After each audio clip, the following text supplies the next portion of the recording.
that we are going to do today is we are going to walk through personalization and how to not sound like a robot. Okay. So we have a brand new guide, fresh off the press. We are going to share that with you all. And I just thought of this. We are going to do a test. And we're going to test a prompt without it and a prompt with it. Okay. And we're going to have a little bit of fun. I'm also curious right now, just drop. Thank you. Who dropped that in? B is on it. If you already have a personal prompt that you use for your writing style, put yes in the chat or put no. Okay. So we are going to go through that. Some other things we're going to go through is just some updates of where we are. Okay. And we're going to jump into that first, and then we're going to go into the writing. And then if there's any just general FAQs, we'll go through that. We have some super exciting updates that I'm thrilled to share with you all. The first update, it'll be two big updates. I might be missing one, so help me out. The first update that I am super excited to share with you all is that we are going to be expanding who we serve here in School Psych AI.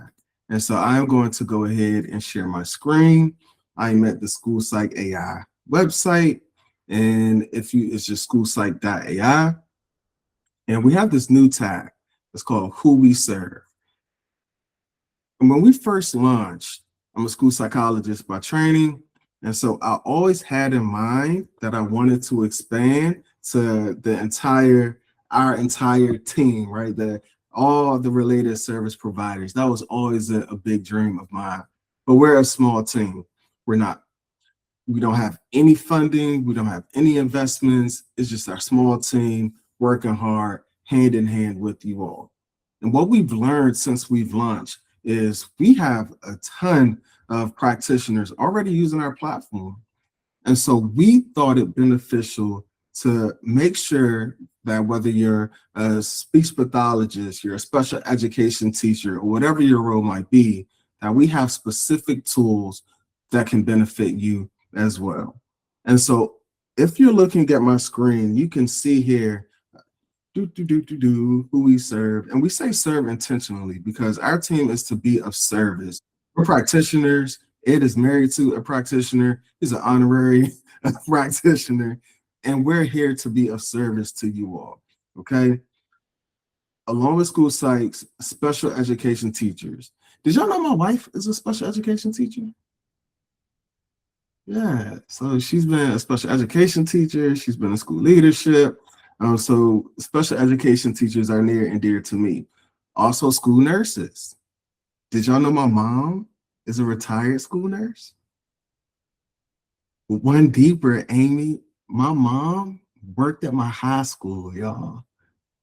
And whenever I've came a mighty long way. I've come a really long way.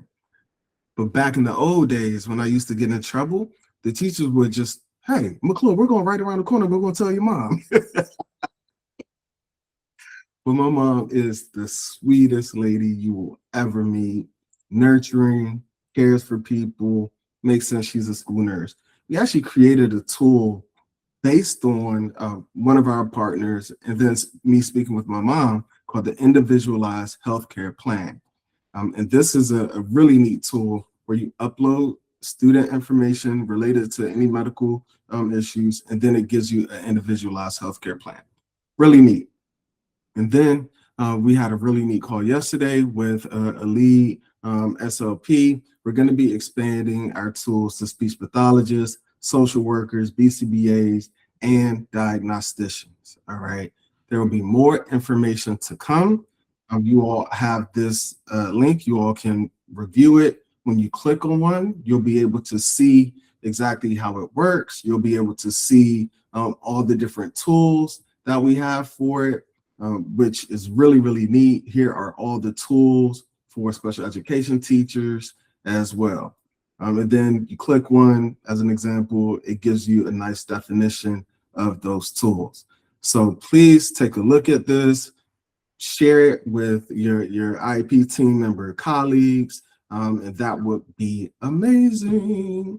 I'll pause here. Any questions, comments about anything that I've shared so far?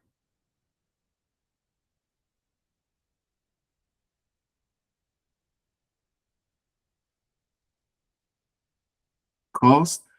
Okay, look, we got to talk about cost, y'all. We're going to be the most affordable platform in the world. And I am Leslie, Karina, and Ed are looking at me like, go off, Byron, go off, Byron. 1 second, Ed. We are going to have the most affordable price because we have real work to do. Okay. It's going to be the same price for school psychologists. Okay. Once we get to district level, it's still going to be super affordable. All right. We will never charge per report, which other people are doing. And we frankly think that is inequitable. We think, I'm going to say it's money grab, and it's not right. It's not right. When you never know how many reports you're going to do a year. And some practitioners are doing 50, some are doing 150. And when you charge per report, there's just some, it's not a way how you should operate. And that is a problem. So we provide the most straightforward, simple pricing that's out there. $14.99 for individual subscriptions a month, $164.89 for the full year, and that's 1 month free for individual subscriptions. And for graduate students, there's a code somewhere here for $75. And if there's a need and you have a need, let us know. We're going to hook you up. Not for everybody. We'll scrap this from the recording. All right. Ed, talk to us. Byron, I was going to ask if you could also make me a host so I could run a quick poll. I'm just a little bit curious about something. I mean, I want to get a beat from the audience that's not related to School Psych AI. But yes, cost is interesting. I think given what we know about cost and our vantage point, it is truly dubious to me why people why charge per report, like given the costs that are associated with it. And keep this in mind, you are charged in millions of tokens, and I'm gonna get a little bit deeper on that one, right? So an average report or an average score assessment score report write-up from the platform right now, from the tools, costs us cents. And you have unlimited transiting of the entire platform. And so for us, it's really important because then you're able to build out, and depending on how many assessments are within a report, you see how it balloons very quickly and how these costs factor in. Absolutely. We'll pause here. Any questions, comments about that? And we're very transparent. So if you're thinking it, ask it. Yes, please. I know nothing other than being direct. You can ask Karina. And I'm going to say meeting with districts has been really interesting because they are always shocked and always tell me how much more other products cost. And it's pretty shocking to me to be like, why is this happening? Yeah. Up to 7 to 8 times more than our annual license. That still has a cap added to it. We'll pause here. Questions, comments?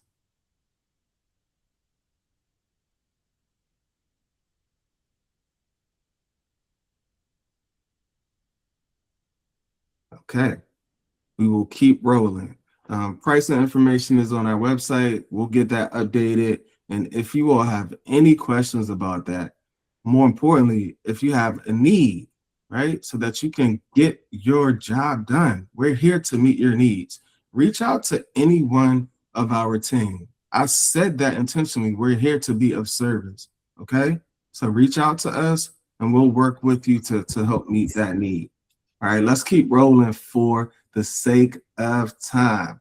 All right, so check out those different roles that we have.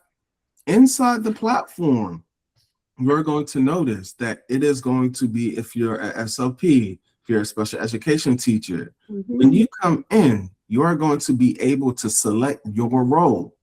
Once you select your role, the tools will then will populate based on the specific role.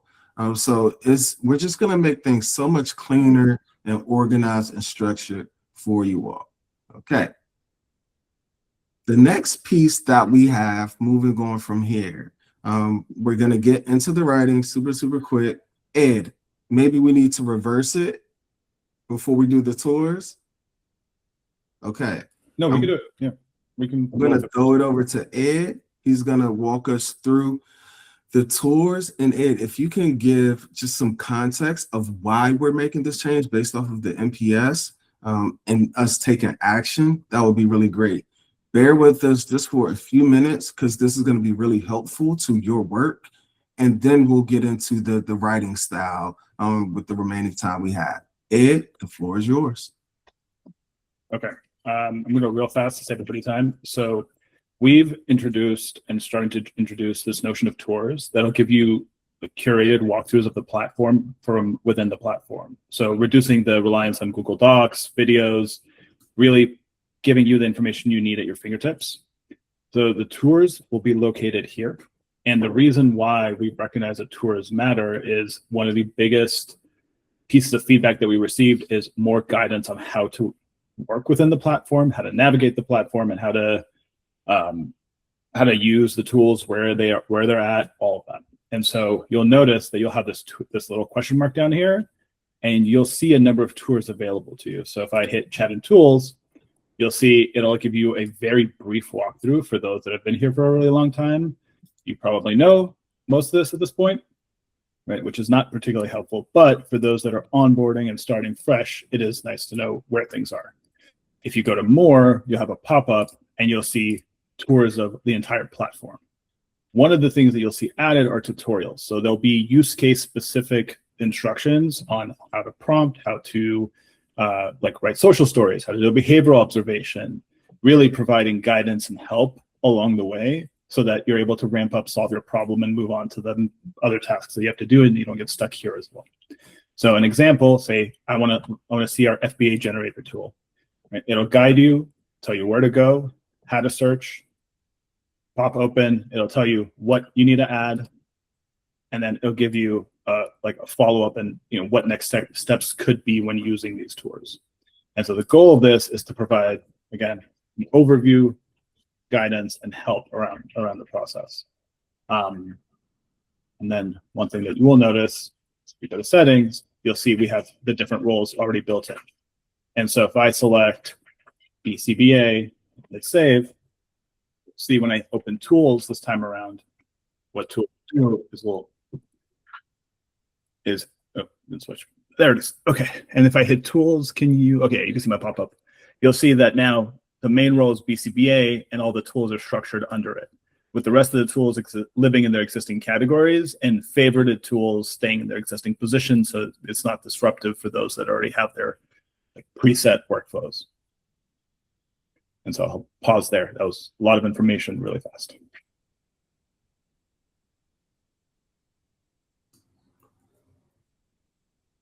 Any questions? Is this helpful? Great work, but let's keep rolling. Any feedback?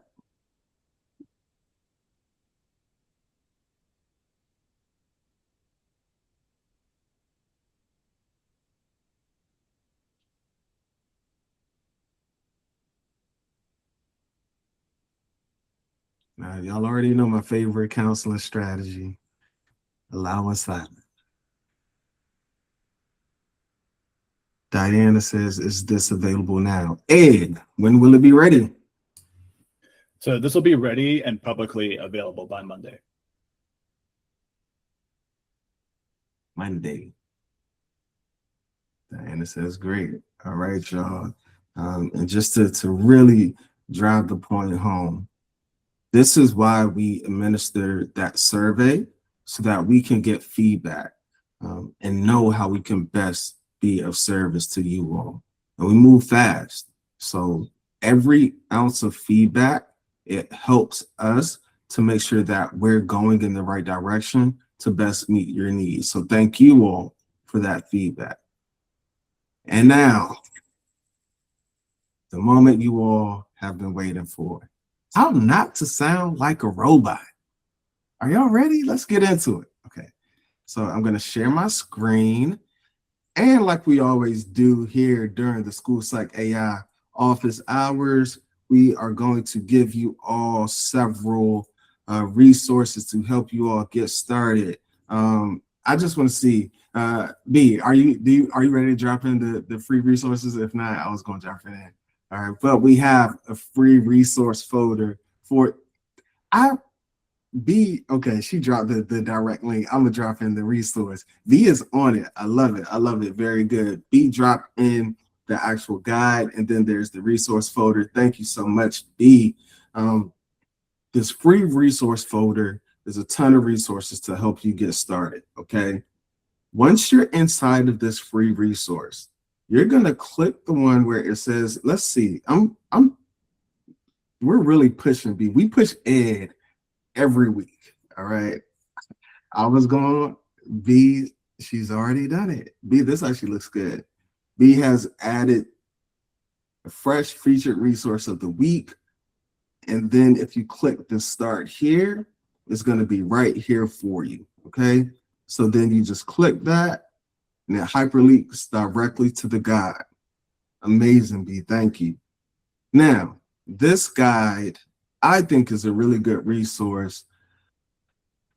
I was presenting, I won't say where because somebody here might have been there too. And then it was like the instructional superintendent or the superintendent of the schools. He got up and was speaking. And I was like, oh, that's AI. Amy, AI wrote his speech, and I could tell.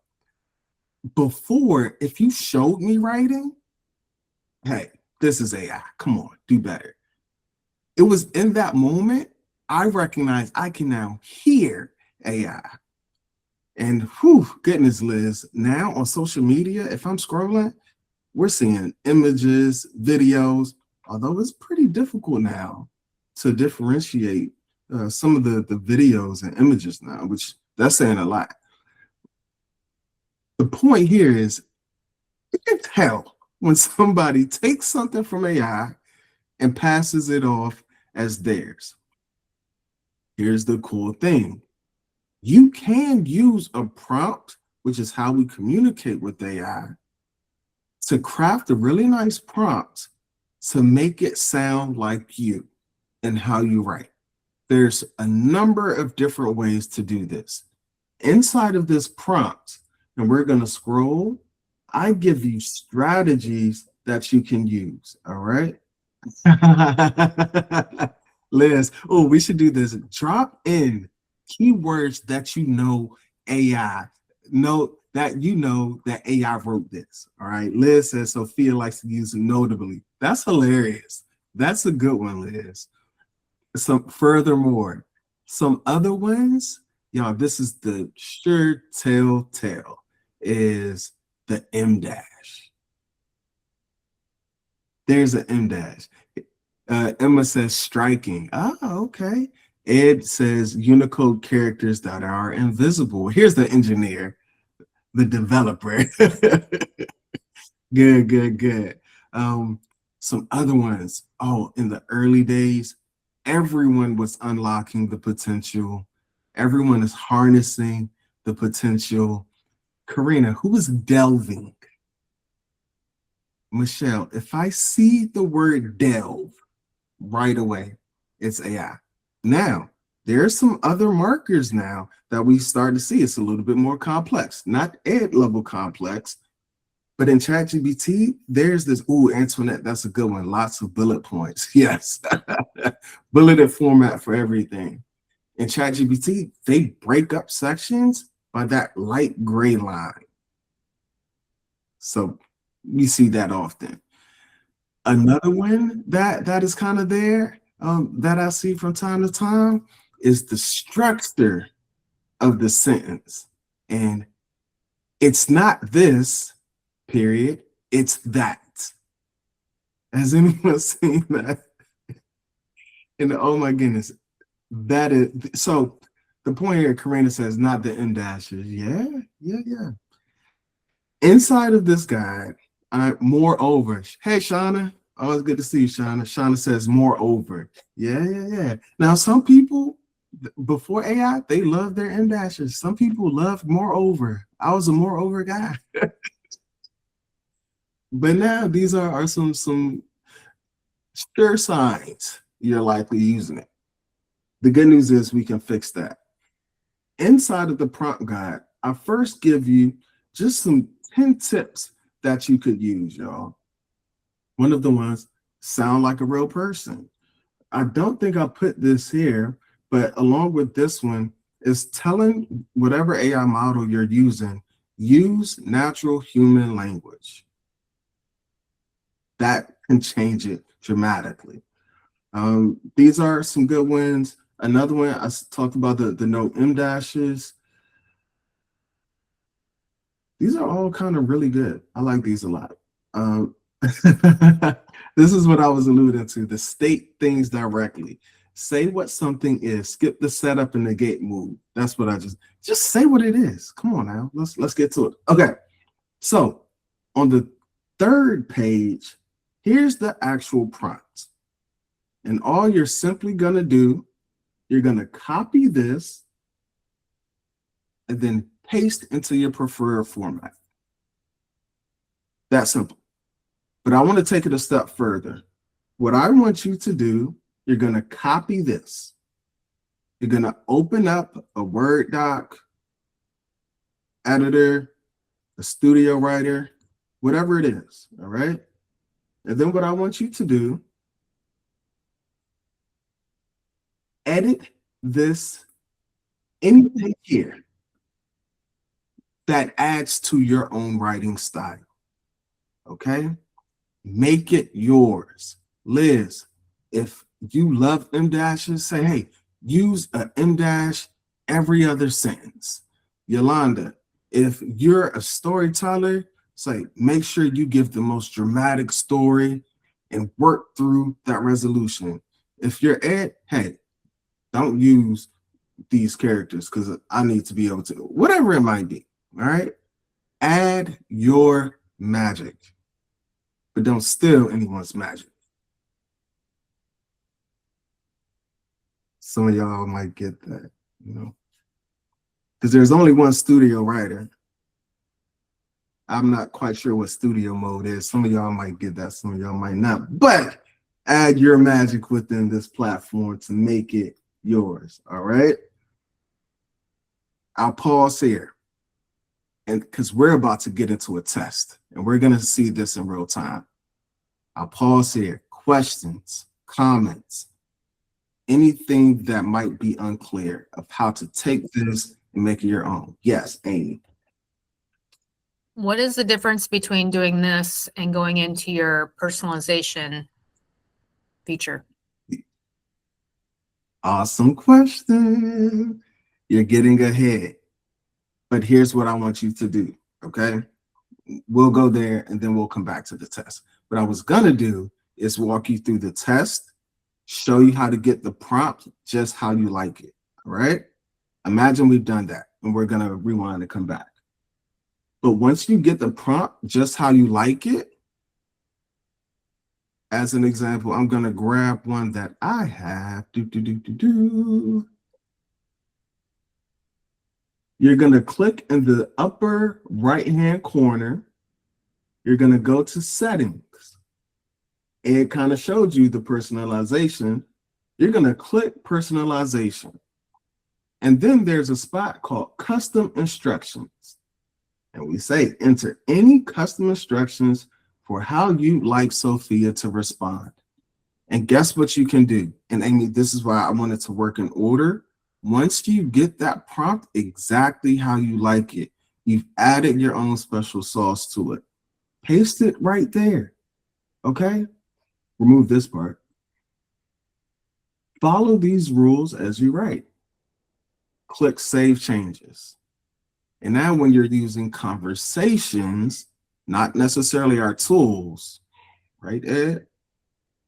Sophia will respond via conversations using those instructions, okay? Amy, good to go? I think I tried doing this with the tools and not necessarily the conversations because I had a way that I wanted to spit out something. And so that was my question. Yes. I think we added that. Did we talk about this last week? If we haven't, can someone internally add that to a feature request? And I feel like we captured that somewhere, but let's capture that for tools. Great. And then Antoinette says, can we ask her to add 2 spaces after the periods? This has come up before, and Sophia would override that. I'm curious now. I was giving a presentation, I think it was with Rachel, and we were talking about this, and the audience was split. Antoinette, I was going to say it in a much better way. Antoinette says, I'm old. I was going to say there were 2 different factions who said they add 2 spaces and some said they don't. Okay. I'm not going to touch that, but whatever side you're on, I would be curious to see. So explore. See if that's something Sophia can do or she can't. Okay, let's back up a bit. What I'm going to do now, we are going to do a test. All right, as always, create a new thread. And here's what we're going to do. The first thing we're going to do, so here's the thing about it. I know some of you might be using Gemini. I'm going to jump to Gemini. And here's why I'm going to do this in Gemini. Sophia, I like her output. Let's just stick in our platform. A general platform like a Gemini is going to give you that cliche language. Our Sophia, because is going to sound a little bit, it's kind of weird. A mix between me and Ed. We're so close to it. Okay. So what we're going to do, we're going to run just a straight task. Okay. Your task is to write a blurb about why a high school student should pursue a career in the field of school psychology. Sophia is going to answer this based on Sophia's preferred response, okay? What we're going to do, we're going to read this here in a second. We're going to add this to a document. We're going to call this response number 1. We're testing in real time, y'all. This is going to be pretty cool. Now we're going to create a new thread, and we're going to do test number 2. And test number 2, I'm going to go back to the chat view, is going to be the prompt from the new prompt guide. We're saying your task is to write a short blurb, blah, blah, blah, blah, blah. And then we add in all the rules, okay? So all the rules are there. We're back up here.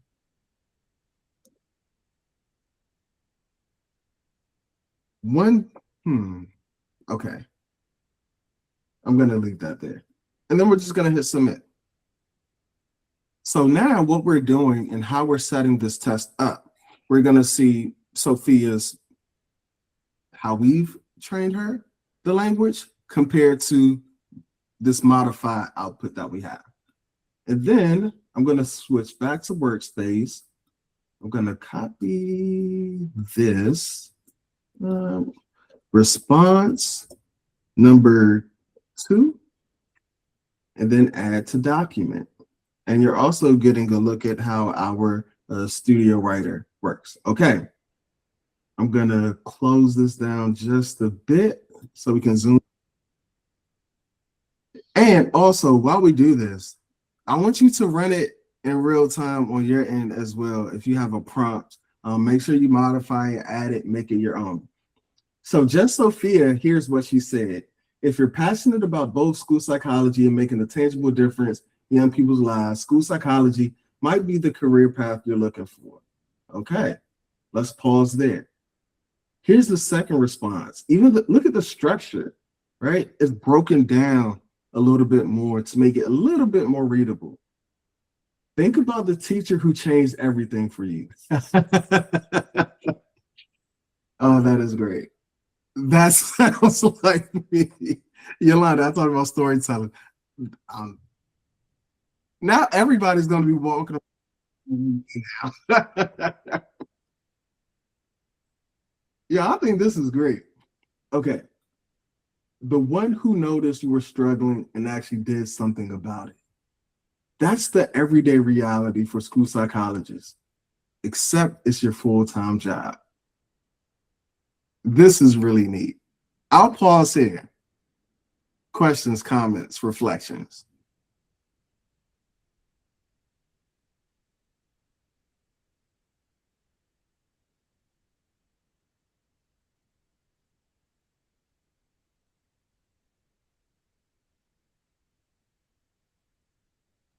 Wait, am I just having like a good time by myself? I thought this was cool. Nothing?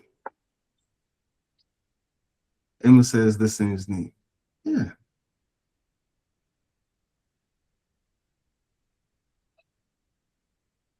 Internal team, anything you all want to share? Anything y'all want to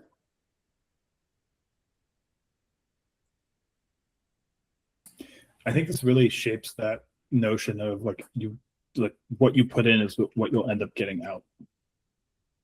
I think this very deeply highlights that, because I imagine this scales up depending on what the output looks like. For something that is a relatively simple summary, or not summary, very relatively simple statement, right, can get immensely complex when you think about assessment score reports, summaries, behavior analysis, etc.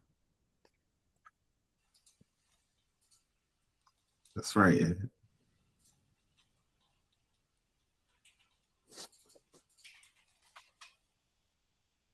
Any others?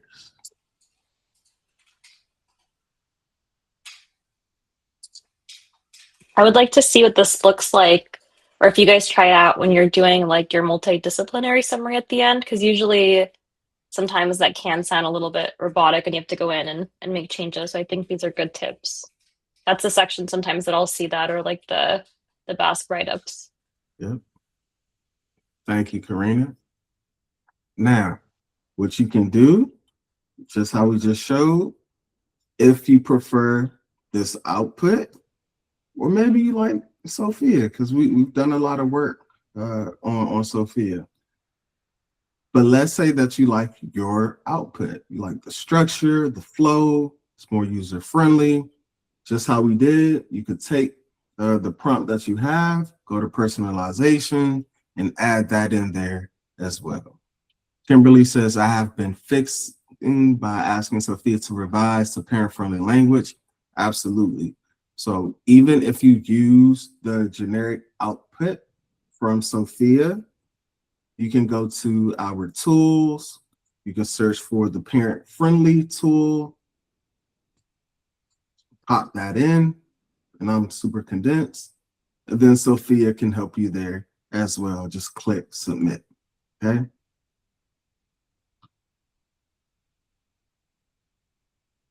The last thing as we wrap up, just the personalization, the writing style of it. There's one more, which I think is pretty important. I'm going to take the same prompt that we just did. I'm going to go back to a new thread.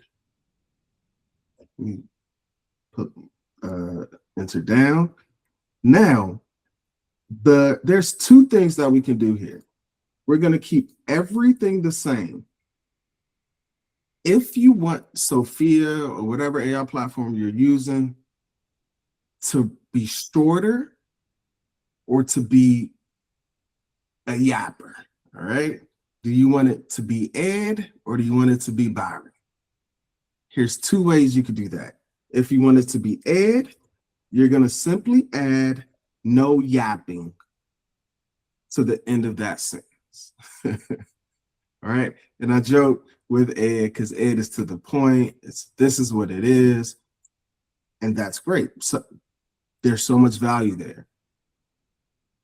with ChatGPT, it can go on and on and on and on. Even with the latest Gemini, it can go through its thinking and be super, super lengthy. So when you say no yapping, it cuts out the fluff and is really, really condensed. Or if you want to be like me and give super long, thought out, detailed responses and elaborate and, you know, tell the world's best story, you're going to say go deep.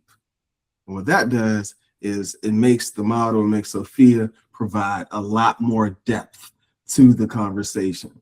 All right. So then if we were to look at this, we see that it added in a little bit more. Where does that? Right here, response number 3, where it added some more depth to it. It even gave us the next step. So use those two, go deep or no yapping. All right. Once again, I'll pause here. Any questions, comments about how to make writing using AI work for you?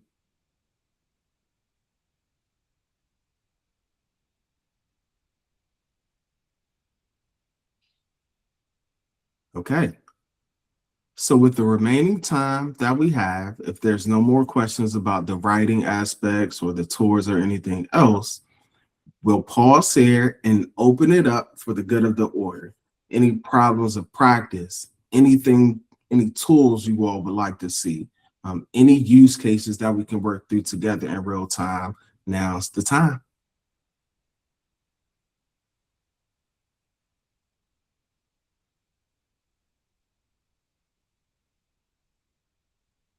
Emma, yes. Question for copy pasting into Google Docs. When I copy paste it, there's always like double spacing, like before and after each paragraph. Is there a way to get around that?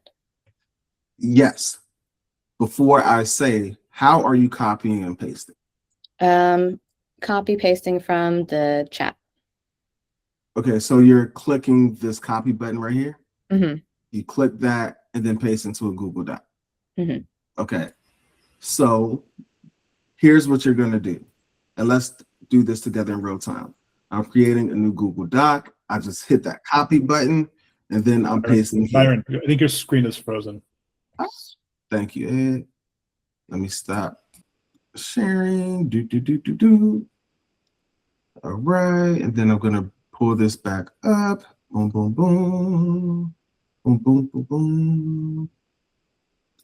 All right, now, boom, there we go. Okay. That didn't double space for me. But I'll show you this, Emma. Another option of what you can do,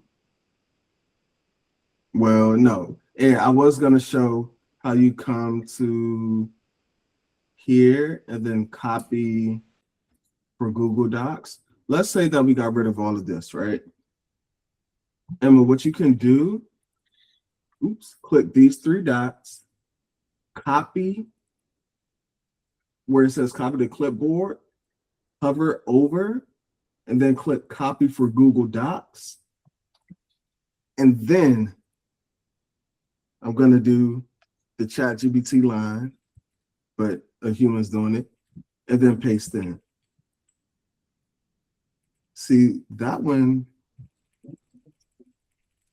preserved it, and this one kept the font from my actual document. Ed, any additional insight here of why it might be double spacing and not keeping the formatting for Emma?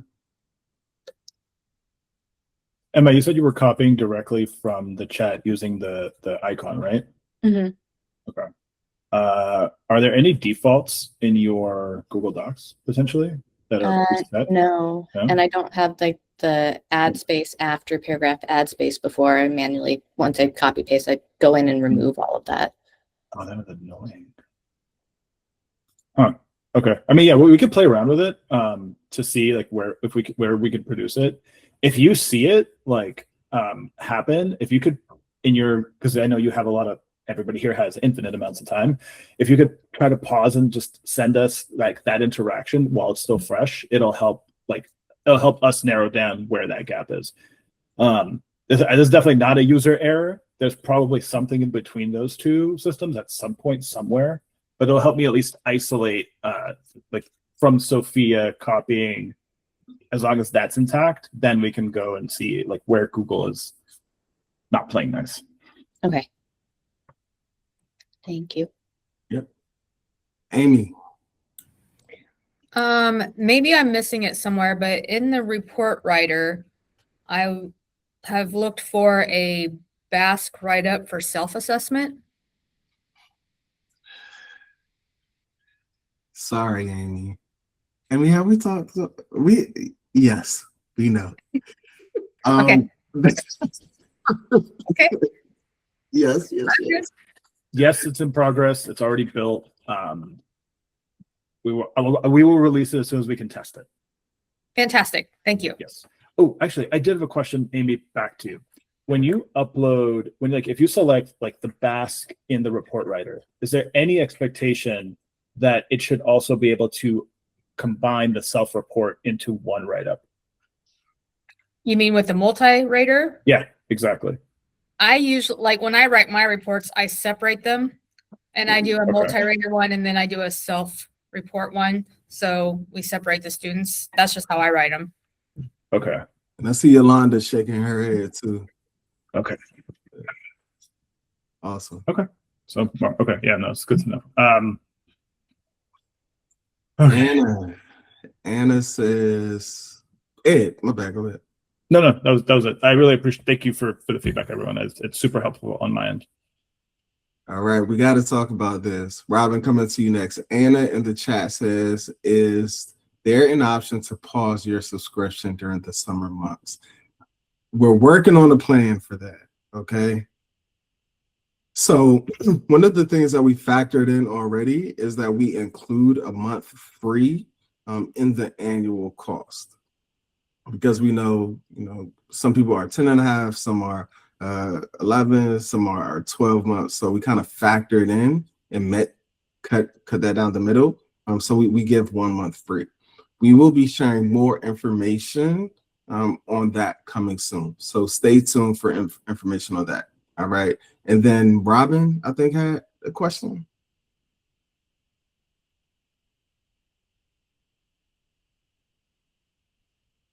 Maybe it wasn't Robin. I saw someone with their hand.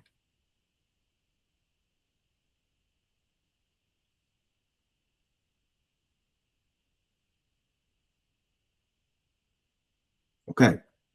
Any others? We still have a few more minutes. Are there things, bugs, just things you might be curious about inside the platform? All questions are welcome. We have solved really, really annoying problems with what people thought were really dumb questions. So just going to throw that out there. Amy. Yeah. Perfect. Love it. I'll keep talking. No problem. It's not a big deal, but just every now and then when I'm working through, like I have created a template and I work off my template within Sophia. I'll be working and all of a sudden my screen will freeze. Like I can't return or anything. I have to go hit refresh. I haven't waited or anything, but it's like after I've copy and pasted like a table in or something, and then I can't return. Not a big deal, but just if you wanted to know things. Yes. And whenever that type of thing comes up, let us know right away. Yeah.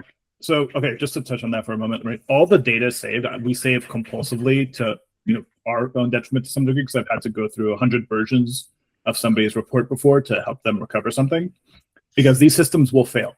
And so the best thing you could do is build in redundancy to make sure that you keep capturing changes throughout the entire process. As Amy, on your end, if you're ever in that situation, please reach out. Like, it should not ever freeze that hard. Like if you're writing something that's pretty long, it can get slower, but to the point of freezing is something I would definitely describe as abnormal. Yeah, and it's not like mid-sentence or anything like that. It's like right, and it's in the same spot every time. It's right after I copy and paste a table in. Like I'll go into our Infinite Campus and I'll grab like their attendance record, right? And I'll just I'll do a snipping of that and paste it in, and then it will like freeze on me, and I just have to hit the refresh button. Okay. Is the snipping tool an image? Yes. Okay, cool. Then I think we found what might be causing it. All right, I'll test some of that today to see if I could recreate it. Okay. All right. Thanks, Ed. Thanks, Amy. Liz, if you got to run, thank you, Liz. Liz says this has been very helpful. Thank you to the SPOT team for all your hard work and making my life much easier. Truly our pleasure. Emma says, is there a guide for how to build a template to put in the personalization setting? No, but I do have a plan to do that. I would say I need a clone, but I already have an identical twin. So yes, I just don't know when it'll be released. Internal team, can y'all put that in for another Byron to do? A personalization guide. Yep. Okay. All right, y'all. I'll pause one more time if there's anything else for the good of the order. Ed. Okay, this is just a tip. So there is a practice called reflective prompting. It's where you ask the AI to write a prompt for you with your desired end result. And so that might help. So if you're trying to write a personalization section, or like, how do I personalize? How can I write a like custom personalization section like Byron, right? You can ask it, if I want X, like the end result, help me write a prompt that'll allow me to achieve that.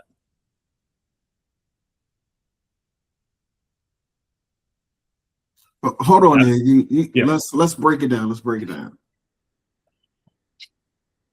Can you give it like copy and paste in an example of, hey, I really like my write-up looking like this? Mm-hmm. A prompt Bingo. to do that every time. Yeah. So, okay, LLMs are non-deterministic, right? Even if the best every time, there will always be some shimmy between like your source and your end result. Like there's always some variation, but that will help get you most of the way. So like Byron, if you were to take like a piece of your writing and then say, write a prompt that'll help me have this kind of output, you know, for lack of better words, every time, you'll see how the LLM itself or the AI itself likes to be prompted, which is another technique to help improve prompting.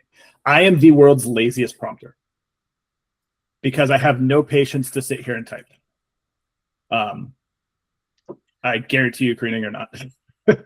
I promise. And so this technique allows you to extract more value from the AI itself. And this is a common technique across every AI. This is a universal principle at this point. Let me actually quickly drop there's a prompt engineering, this is what it's called, kind of an overview of like all these different tools and techniques. And the value is disproportional. The more that you dive into this, the more value you get. Where is it?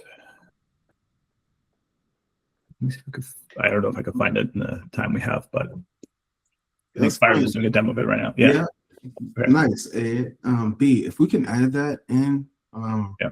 This is a technical prompting guide. So this will give you like the research behind it too, but it'll give you a really good explanation on how these like systems work and why the prompts matter the way they do. Yeah. What we'll do, B, let's share that with me, and then we're going to reverse engineer that and put our own branding on it, and then we'll get it. But I just did a variation of what Ed said.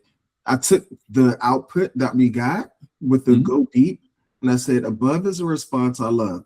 Give me a prompt I can use that will help me recreate the structure, style, blah, blah, blah, blah, blah. Not the specific content, but the style, structure, and output. And here's the template. Write a career. No, Sophie, I just told you. Not the specific content. Open with the relatable scenario. Acknowledge the common perception.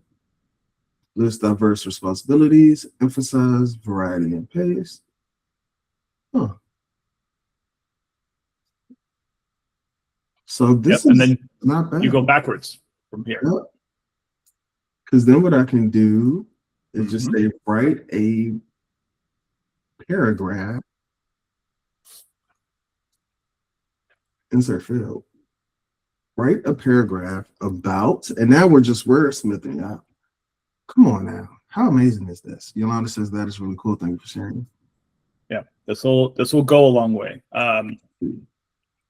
This will also help you pull details. Again, I hate typing. I don't know what about it. What's the hand thing? I don't know, but it'll allow you to get a lot of detail out, especially with files, because files are their own level of nuance. And so if you ask it for specific details from files, it can help pull more information. And that, again, is also universal. And so if you're trying to extract, like if you want to summarize a file and, summarize this as kind of the go-to, you can ask it how to give me a help me give me a summarization prompt and go backwards.